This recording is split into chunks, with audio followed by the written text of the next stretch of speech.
ದುರ್ಗಾ, ಮತ್ತೆ ಬೇಜಾರು ಮಾಡ್ಕೋತಿದ್ಯಾ? ನೋಡು ದುರ್ಗಾ, ಹಿತ ಈಗ ತಾನೇ ಒಂದು ದೊಡ್ಡ ಆಘಾತದಿಂದ ಹೊರಗೆ ಬಂದು ಸರಿ ಹೋಗಿದ್ದಾಳೆ. ಅದು ಅಲ್ಲದೆ ಅವಳ ಕೋಪ ಇಷ್ಟು ಬೇಗ ಕಮ್ಮಿ ಆಗಲ್ಲ ಅಂತ ನಿನ್ಗೂ ಗೊತ್ತು ತಾನೆ. ಆದ್ರೆ ಅಕ್ಕ, ಅವಳ ನನ್ನ ಮುಖ ಕೂಡ ನೋಡ್ತಿಲ್ಲ. ಅದನ್ನೇ ಪಾಸಿಟಿವ್ ಆಗಿ ತಗೋ. ಈಗೇನು ಅವಳು ನೀನ್ ತಂದಿದ್ದನ್ನ ತಿನ್ನಲ್ಲ, ವಾಪಸ್ ತಗೊಂಡು ಹೋಗು ಅಂತ ಹೇಳಿಲ್ಲ ತಾನೆ.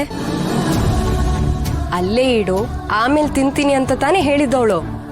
ಅಂದ್ರೆ ಏನರ್ಥ?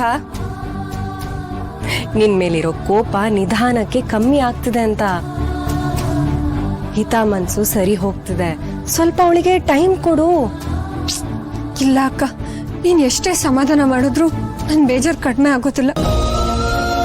ಮೇಡಮ್, ನನ್ ಕಣ್ಣು ಎದುರುಗಡೆನೆ ಇದ್ರು ಅವಳ ಪ್ರೀತಿಯಿಂದ ಮಾತಾಡ್ಸಕ್ ಆಗ್ತಿಲ್ಲ, ಊಟ ಮಾಡ್ಸಕ್ ಆಗ್ತಿಲ್ಲ, ಮುದ್ ಮಾಡಕ್ ಆಗ್ತಿಲ್ಲ. ನಂಗೆ ಸಂಕಟ ಆಗ್ತಿದೆ ಅಕ್ಕ.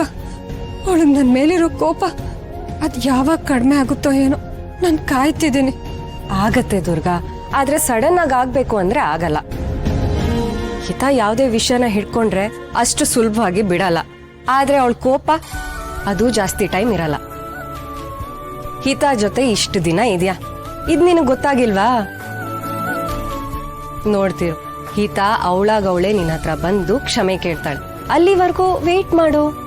ಅಕ್ಕ, ಅವಳು ನನ್ನ ಹತ್ರ ಕ್ಷಮೆ ಕೇಳೋದು ನನಗ್ ಬೇಡ. ಅವಳು ಮತ್ತೆ ಮೊದ್ಲಿನ ತರ ಖುಷಿಯಾಗಿ ಮನೆ ತುಂಬಾ ಓಡಾಡ್ಕೊಂಡಿದ್ರೆ ಅಷ್ಟೇ ಸಾಕು. ಅಯ್ಯೋ ದುರ್ಗಾ, ಅದೇ ರಾಗ ಅದೇ ತಾಳ ಅಂತ ಹೇಳಿದನ್ನೇ ಹೇಳ್ತಾನೆ ಇರ್ಬೇಡ.